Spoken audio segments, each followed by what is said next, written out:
Updates with Mr. Warford. Updates with Mr. Warford. Updates with Mr. Warford. Updates with Mr. Warford.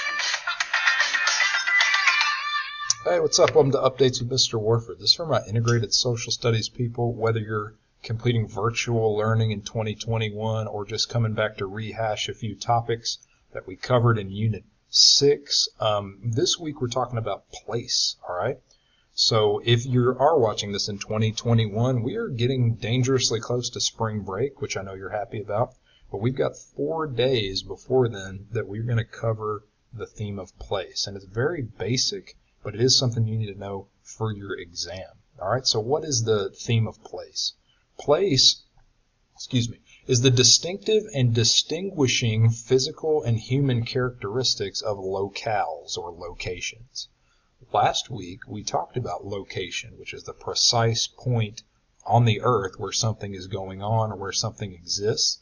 Place is the characteristics of that, both physical and human. Now, what do you mean by physical and human? Aren't those the same?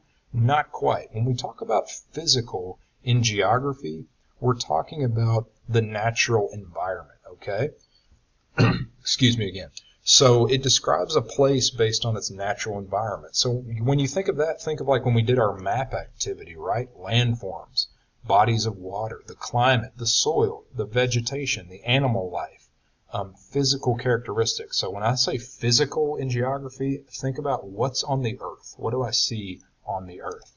Now, human characteristics are different because we're getting away from animals, landforms, waterways, and we're looking at how are humans affecting the landscape. So it's based on human ideas and actions. So are there highways that have been built? Are there buildings? Are there transportation systems? Is there the culture of the people? All of that is an example of human characteristics. So location versus place, how is it different? So basically, if we were in class, we would be discussing where was the last place that you went outside of Taylorsville and describe it in detail. So after you would talk to somebody and say, oh, well, I went here, I went there. Location is where it was on Earth. So if I was like, hey, where'd you go on vacation? You told me where it was. That is location. Place describes what it's like. Okay, so don't get these twisted. They can seem similar, but they're different. Location is where the place is on Earth's surface. Place is what it's like there. So here's my example. Remember last week we talked about absolute and relative location. We're going to look at Paris, France, the city of Paris. Here's my absolute location down to the decimal point. Here's relative location east of Germany. Okay. Now that would be location. This, when we think of Paris, you think of the food, the art, the Eiffel Tower, things of that nature. That is place, the characteristics. So when you think of place, place is the personality of geography. That'll help you on your test.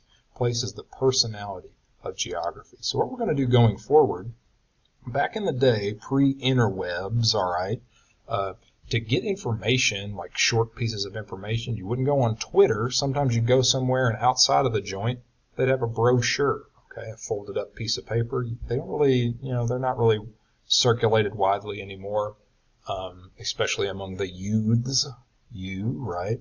But we're going to create one for a place, all right? So what you're going to do, instructions are in Google Classroom. You're going to create a brochure, a folded piece of paper, that is going to describe a place, both the human characteristics and the physical.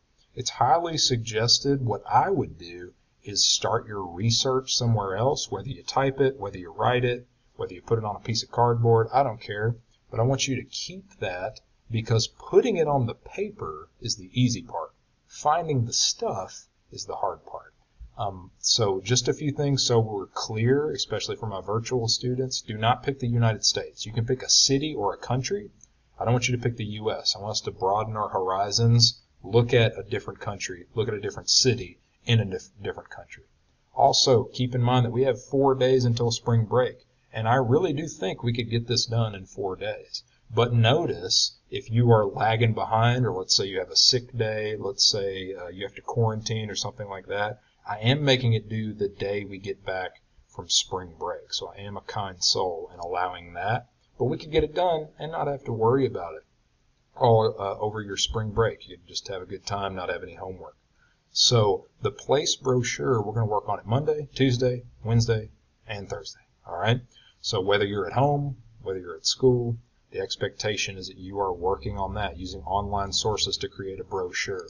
Remember, a brochure is folded. It could be folded any way you would like, but this is what a brochure usually looks like. It's a folded piece of paper. So we're not doing a mini poster. We're doing a brochure. All right, so I'm not really concerned about how you set up your information, okay, how you organize it. I just want you, just like always, to follow the rubric. The rubric has all the content connection, the information, the research that you need to get a 100%. So follow the rubric to the T, to the letter, all right? Don't freestyle. Look at the rubric. Look at what it's asking you to do. Create your own brochure. And if you don't have like computer paper at home, that's fine. You know, rip out a piece of notebook paper out of a notebook. That's cool. Like I said, the formatting does not matter to me. It's as long as we have the information that we're learning in class. All right. So if you have any questions for me, let me know. When you get to your in-person instruction, I can get some hands-on help for you. If you're at home, shoot me a message on Google Classroom or email.